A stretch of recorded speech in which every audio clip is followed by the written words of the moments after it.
Hello again, everyone. Welcome back to the Comic Wasteland. As always, I'm Jay, that's H. We're here to talk about Super Sons #1 by Peter Tomasi, Jorge Jimenez, and DC Comics. There you go.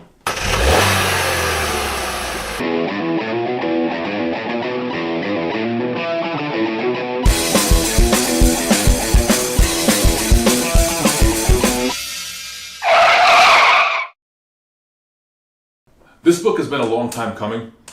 Like, I remember when we first started episode 2, we were introduced to John Kent in the current Superman run. Yep. And I love that this new Superboy, like his costume was a hoodie.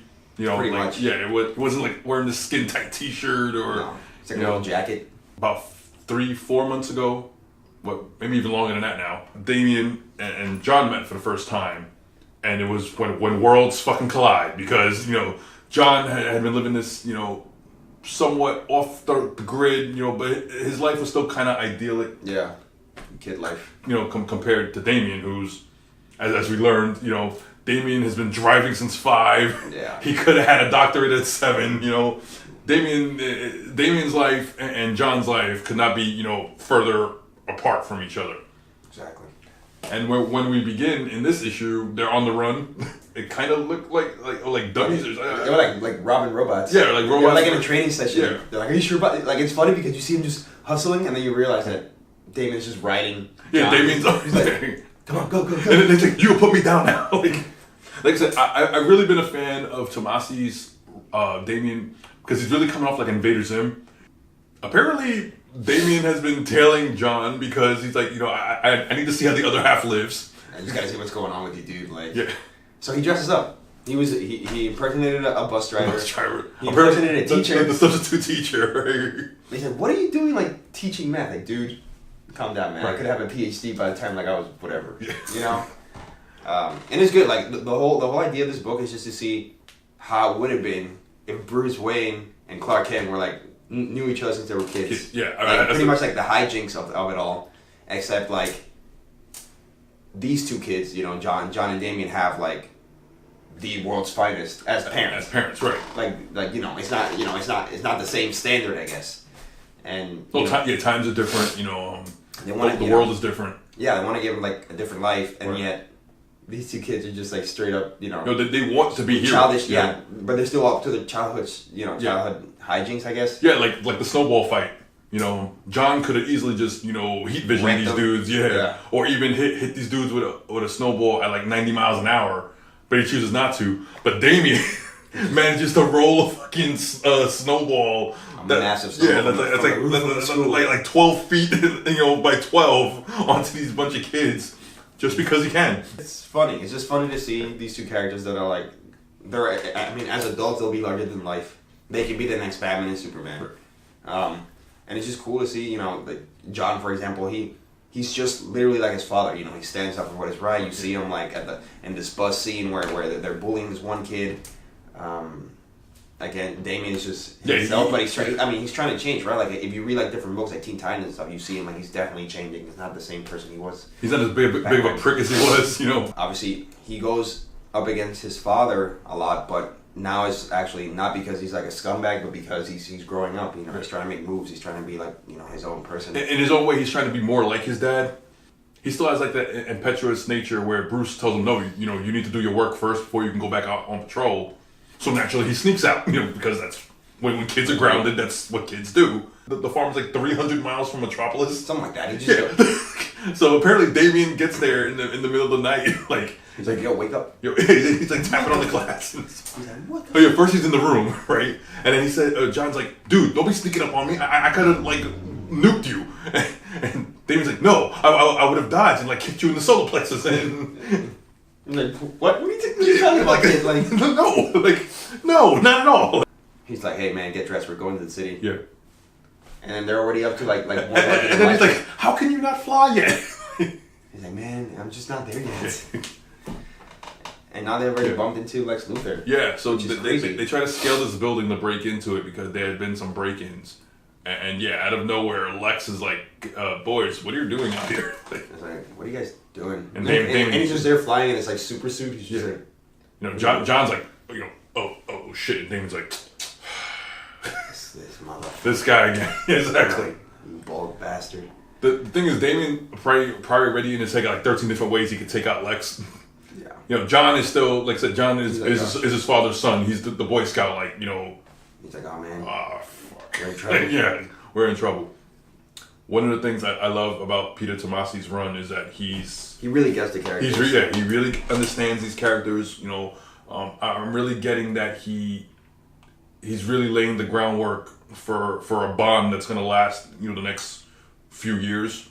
Yeah. You know, maybe even the next decade worth of comics. You know. Yeah, because like when the rebirth happened, like well, I guess the old Superman that got brought back. I thought it was like one of the best runs I've ever read. Like, it was amazing. I got a chance to bump into him during Comic-Con, like, talk to him, and told him, like, listen, like, New 52 was, like, shit. But Rebirth was, like, the most amazing shit since, like, sliced bread. Like, literally, it was really well done.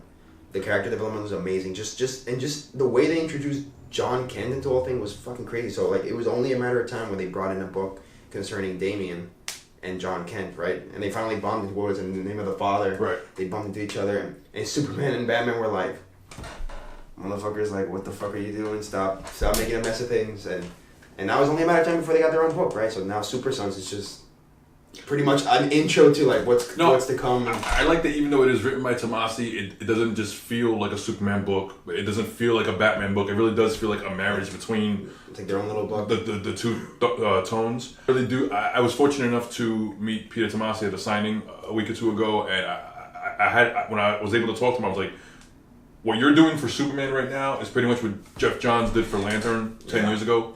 Like, you are really, like, reinventing him to a point where even I, as someone who hasn't cared about Superman in, like, forever, you know, I wait for this book every month now.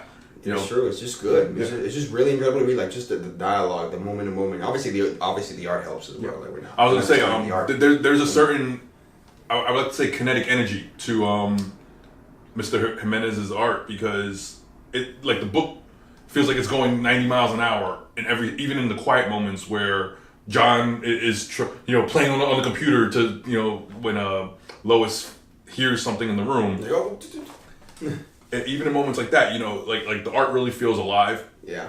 It doesn't stagnate at any point. You know, there's no lulls. Even in the scenes where it's just the Kent family dinner around the table. Like, yeah, like those family moments. Like, there's moments where you're like, oh, it's very grounded and family oriented, and then the rest is like, kid, you're flying through like buildings. It goes to show you, they're right. That even though these people have superpowers, you know, there's still the family element to it. There's still a certain relatability, which I really like about it. And it helps you to connect with the concept, because, like I said, before Rebirth, I didn't give a crap about New 52 Superman. That's true. I don't think I cared about Superman since when Superman fought the Elite. And before that, it was when Superman died. You know, I mean, all right, Birthright, but I was Birthright was like its own. Right, it was a side series. You know, yeah. It wasn't in continuity. You know, and even now, like, I'm not really following Action Comics, but I'm loving the Superman proper title. And now that we have Super Sons, I mean, they're laying groundwork here that I wouldn't be surprised 5 years from now. You know. Hopefully, maybe even 10 years now. I don't know how long Tomasi plans on being on the book, but yeah, I can see this lasting. Yeah. I can see that unless some massive overhaul happens, they're not just going to reboot this out of continuity in another year or two. You know? Yeah. All right, let's talk real fast that prologue with the whole like the TV family thing that was going on. Yeah. Like, was that connected to something else, or? I'm not. You know what? I'm not sure. Like, yeah, like I didn't know what to make of that. I don't know what to make of it. I'm pretty sure it's gonna factor in down the line. They're like, why would they show like an old school like? See, so I'm thinking maybe whatever's happening at the break-ins at the various like LexCorp installations is probably has something to do with that. So I'm looking forward to see how that develops. Yeah, no, I honestly I don't know. I've been too busy trying to figure out when the Watchmen are coming in. But other than that, listen, we can't say enough good things. Peter Tomasi, like, he's great, and I really do think that Tomasi has risen to being one of like the premier like DC writers. Yeah, I mean, even when he was on, you know, Batman and Robin, and when he was on Green Lantern Corps, he was still a great writer. But I really feel like those books didn't have the attention that they deserved, especially Green Lantern Corps. I thought his run on Green Lantern Corps was absolutely effing stellar. But now I'm happy to see that he's breaking out. again, it's long overdue. The man is a great writer, and like I said, I would honestly put him in DC's top 5 right now. Yeah. Gonna watch. But as always, guys, please like, share, comment. Let us know if we forgot anything. Let us know if we should be reading something that we haven't covered yet. Yeah. But as always, guys, Please. see you soon. Till next time.